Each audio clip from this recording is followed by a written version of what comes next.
La géométrie de base du bloc de lame en carbure de zirconium est obtenue par le frittage de la poudre dans un moule sous pression et à haute température.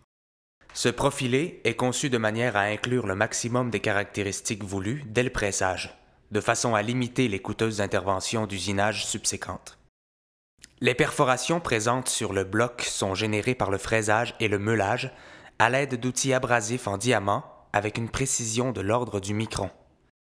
Les biseaux formant l'arête supérieure des cavités sont alors affûtés de manière à former les lames. Le bloc comprend une lame de travail courant et une lame de précision. La présence des gardes sous ces dernières permet de conserver un appui parallèle sur la peau. Les légères dépressions qu'elles comportent entraînent l'exposition des lames. L'espace de dégagement entre les lames et les gardes libère le passage pour les débris de poils. On évite ainsi l'obstruction. L'angle d'attaque des lames par rapport à la surface de la peau est optimisé à 30 degrés. Inspirées des rasoirs traditionnels Kamisori, les lames ne sont affûtées que sur un seul versant. Cette particularité, ajoutée à l'épaisseur du corps des lames, contribue à préserver le tranchant contre l'usure. La disposition des lames sur le bloc est réfléchie de manière à conserver leur angle d'attaque et leur degré d'exposition lorsqu'un réaffûtage est requis. Le passage de la meule n'aura pour effet que d'augmenter de quelques microns la distance entre la lame et la garde. Pour couper, les lames misent sur la finesse, la dureté et la rigidité du matériau. Ces caractéristiques rendent possible une surface extrêmement régulière et une arête vive à la pointe. Le bloc de lame est joint à un mécanisme composé de tôle d'acier inoxydable pliée et soudée. Le manche en porcelaine est obtenu par coulage.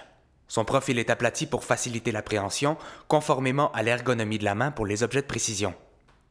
Son caractère régulier s'adapte aux diverses prises en main. Les rainures qu'il comprend agissent comme surface antidérapante, ainsi que comme point d'appui et de repérage pour les doigts.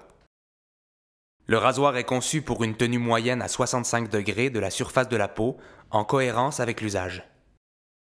La rotule du mécanisme permet au bloc de lame de basculer pour épouser les courbes du corps humain.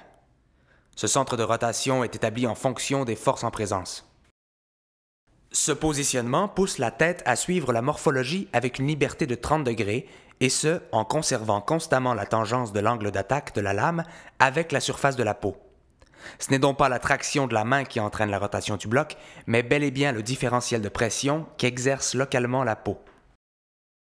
Lorsque la peau n'exerce plus cette pression, un ressort en thermoplastique élastomère repousse le bloc de lame dans sa position initiale. L'extrémité de cette pièce sert aussi d'amortisseur lors du retour. Quant à la lame de précision, elle est bloquée dans sa position de façon à prodiguer le maximum de contrôle et de stabilité lors du travail de minutie. Pensé en fonction de sa pérennité, le rasoir Harpan est entièrement démontable, de telle sorte que l'on peut réparer ou remplacer chacun de ses composants. Mais il est surtout possible de réaffûter ces lames un nombre incalculable de fois. Harpan est un rasoir que l'on peut conserver toute une vie.